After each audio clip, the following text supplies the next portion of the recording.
ఎన్నికలకు చాలా రోజుల నుంచి ఎక్సైజ్ చేస్తున్నా కానీ వారు తీసుకున్న నిర్ణయంతో నో డ్యూ సర్టిఫికేట్ దాని మీద చాలా ఇళ్లకు ట్యాక్సులు నల్లలు ఎప్పుడో 20 ఏళ్ళకి 20 నల్ల ట్యాక్సులు అన్నీ బయటపడడం అన్నిటికీ డబ్బులు కట్టి వాళ్ళందరూ కూడా ఇచ్చేయడం అనే దాంతో చాలా ఇబ్బంది ఎదుర్కొంటున్నారు అభ్యర్థులు రాజకీయ పార్టీలు కూడా.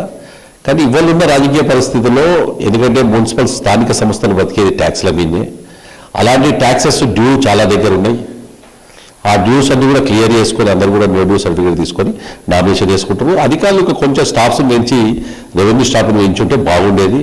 విపరీతంగా ఒక్కొక్క దగ్గర లైన్లు చూస్తుంటే ఒక్క డ్యూ సర్టిఫికేట్ తీసుకునేందుకు రాత్రి మొత్తం తెలంగాణ నిన్న నైట్ అంతా కూర్చున్నామని చెప్పి చాలామంది చెప్పడం చూస్తుంటే అధికారులకు కొంచెం మంచి స్టాఫ్ను పెట్టుకొని అనుభవం ఉన్న స్టాఫ్ను పెట్టుకొని కొంచెం ఇంకా దాన్ని సరళీకృతం చేస్తే ఇంకా బాగుంటాయి.